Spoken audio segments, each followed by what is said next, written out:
Good morning, Clash of Clans. Tyebar here from WARRR and Glory. This week's episode is going to be an incredible recap again. We random spun and were lucky enough to match a clan called WARRR instead of just another boring farm war. This turned out to be really amazing.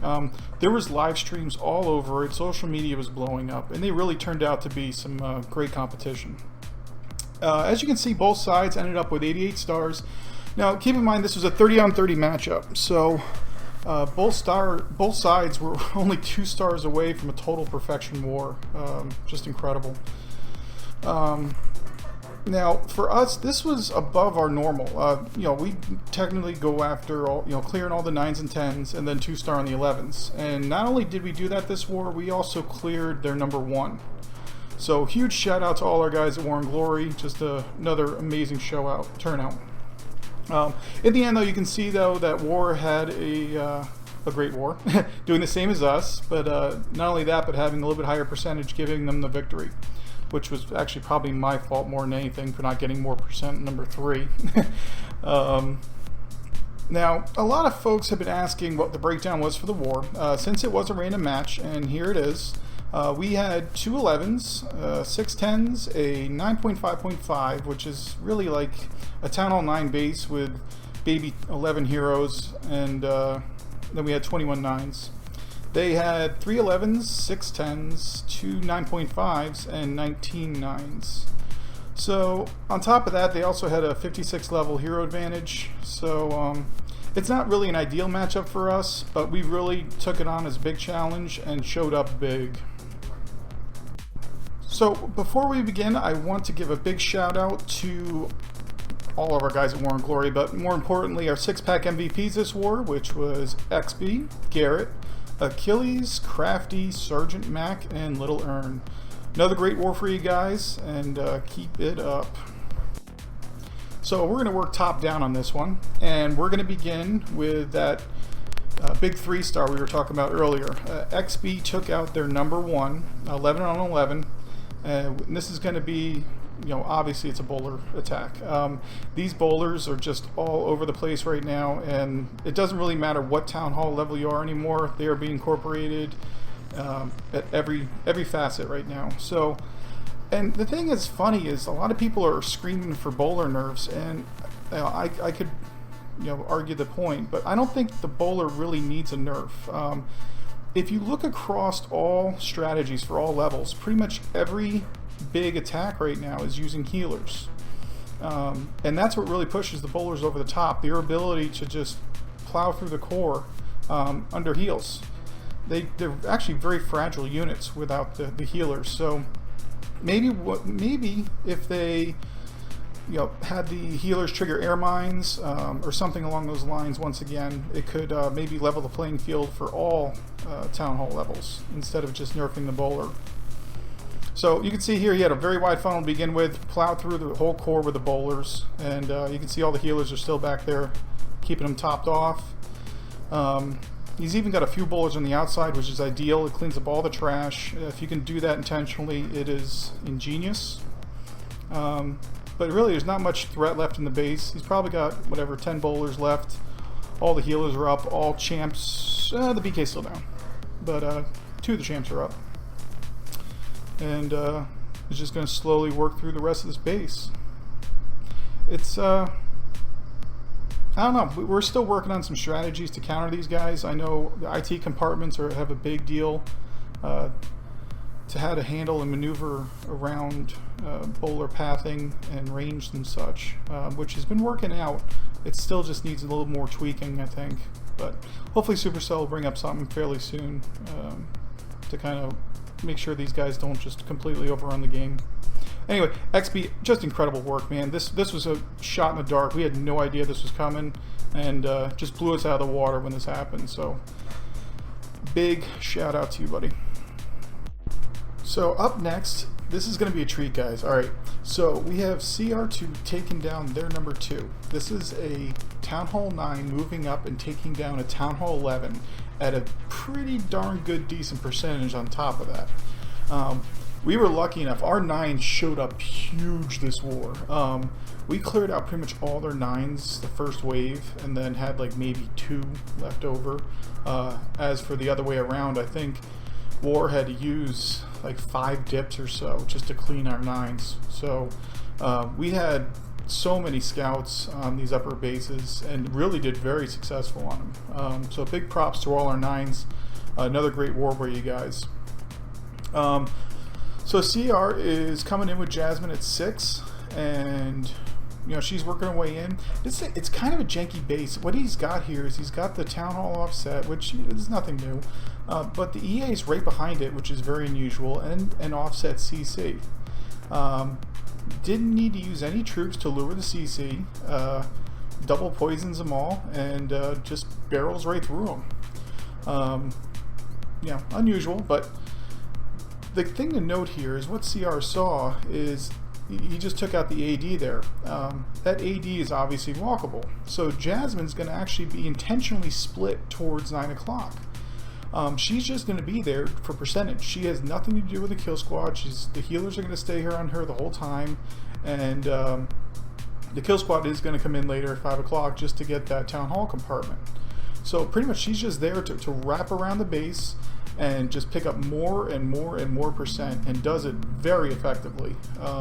You could see as she's going to move up here at 9 that even the second AD there at 9 o'clock is walkable. So another thing to point out, you definitely don't want that to happen, especially on 11 bases where your ADs are walkable. It is a percentage killer all the way around. So he's got 16 cinnamons in the bag, CC, his BK, jump in a rage, that's being dropped now. The golem's dropped right at the Tesla. Starts absorbing fire. Now the thing to note here, you can see right now he is 2-fingering drop those cinnamons, and that's huge to point out because the EA was activated on the golem, and when he dropped the cinnamons, they weren't being hit by the EA at the time because the golem was tanking in the middle. So it's very important to note very minor things like that and how big of an impact it could be on the success of your raid.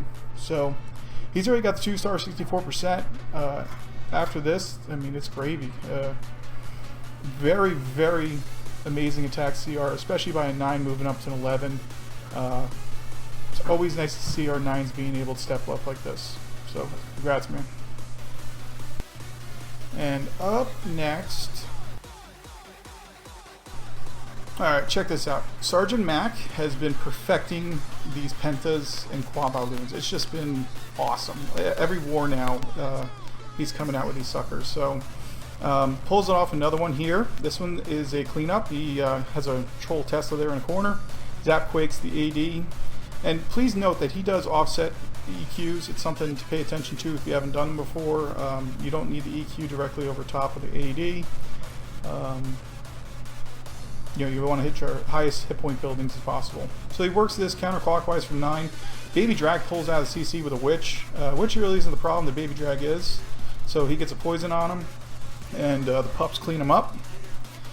And still has 2 hounds up and a third, two more hounds to go. So another hound comes in from 6, haste those into the farm, and still's got another one that just came out. So there's still like 3 hounds up. It's just nuts. Everything's hitting the hounds, nothing's hitting the loons. Now the queen's thinking about coming over, and all she's going to do, once again, we've mentioned this before with these Pentas, depending how far off offset the AQ is, you can either have the champs take them out, or you can poison her, like this is going to happen, and have the pups take her out. So the first one explodes, and all she's doing now is she's helping. She is going through and targeting the remaining hounds. So she's already popped 1 hound. There's another hound in the pack, and is helping out the raid by popping these hounds at the end. It's just awesome how this works out because they move faster. Has a couple loons for the top side, very ingenious, and it's over at this point. This guy has mastered these attacks. Way to go, Sergeant, once again. Alright, so Q box it over to GA, taking down number 19. This is a crazy attack. So this is a Queen Walk drag Lalo, I think. it was weird. I don't know. So he zap quakes there at 11, and the whole idea here is to obviously remove as many ADs as possible, have the drags take care of the enemy queen, and then clean up obviously all the junk. So the BK is doing his thing there at 3, cleaning up more junk, so the drags have less stuff to get through, so the AT and Tesla aren't firing on him. Jasmine's still doing her thing at 6, has already gotten AD down, and her job also is going to be the CC here, which comes out. It's a whole mixture of junk. It's like Vol. Let's see, we got a giant, 2 giants, a cinnamon, a baby drag. It's crazy. So his dragons come in at 3 and completely wipe out that AD and the enemy queen under rage. And then after that, Expo's down, so that poses no threat. And these big bad drags are just rolling through right now, with maybe an AT or 2 to deal with. Jasmine's still up, she's beating on a wall, but she is going to work her way over into that final AD at 8 o'clock. Really important note, he drops 1 loon there at like 1 o'clock, and that's just to assist the drag, so they're taking less damage while they're cleaning up all this trash behind them. Very, very smart move, GA. Yeah, final AD goes down, and still Jasmine's plucking away. It's just incredible how much value he got out of that charge. Still's got 3 drags up and a couple minions to clean up some more junk and a loon to push it out. So very creative attack. I like it a lot, Golden. Up next, we got Revenge taking down their number 21. Another very creative attack. This is a, let's see, a GoValLoon. It is, it's weird. You got to see how this works. So he sets up this funnel here. He knows that the AT is going to be firing the golem, so the wizard gets out that structure there, and the baby drag will take care of all the stuff there at 2 o'clock.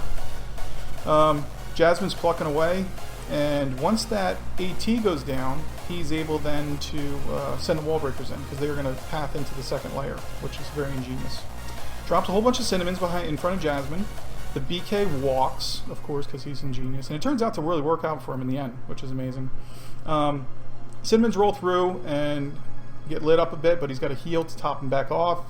Enemy queen goes down. His Jasmine's still rolling around, taking out ADs, and it was perfect funneling. So here comes the air portion. So he sends in the hound there at 10 o'clock. And starts tanking with the loons coming in behind it, going into a sweeper no less. And he's still got that middle AD to worry about, and the corner huts. So he's brought, looks like he's got a couple wizards there, a minion cleaning out the huts. Yep. Finally gets into the sweeper region, and there goes the hound. Okay, so the hound's now on the AD, but there's nothing. Once that AD, if that AD stays up, it's over. So check this out. This loon, 1 loon goes into the core, right there, gets plunked by the AD and wipes it out while falling. So I don't know if it would have worked otherwise. I just thought it was a really wicked attack using Valks and air. Alright, and this is going to be Little Urn taking out their number 25. It's going to be a GoValLoon, but here's the twist. He's going to bowler walk from 3 to 6, and that's what I found really creative about this. Makes a nice good funnel there, and you can see the bowlers now. The CC bowlers are dropped, and sticks a couple healers on them, and they're just going to work their way south. All the cinnamons are dropped there at 3 o'clock with the champs, and split it up. So there's no healers on the kill squad. He does have heals for them though. CC comes out, it's a witch baby drag. Pretty interesting to see that these witches are still being used. Maybe there's been some success on their end. We haven't had much on ours, but you never know. You know, all the kill squad now goes in, wipes out the AQ, BK, Town Hall compartment, and the Tesla farm for that matter. Bowlers are still working at 6, and starts deploying now his hogs at 7 o'clock. That's really the only threat that's left is the stuff at 7, 8, 9 o'clock, and he's got tons of hogs coming out now. that's going to wipe out the rest of the defenses. So very different strategy. I really like the creativity of this kind of stuff, of splitting things up and showing us different ways to take down bases. So great job, Lauren. I'm impressed. So we'll wipe this up and head to the next. And next is JP. So this attack was just, oh my gosh, it was so fast. I believe it was just over 90 seconds. And you can see this base is an old base. I'm surprised that they were running it. I remember this base from, God, at least 6 months ago. And it actually was a difficult base when it came out, and it's just been hit so many times now that there's like 100 different ways of taking it down. And JP shows you probably the most efficient. So he EQs the middle, gets the whole core opened up. Uses a couple cinnamons for funneling and wizards, and the CC is not a gold. It is more cinnamons. So the whole goal here is, you see him being dropped now at 7.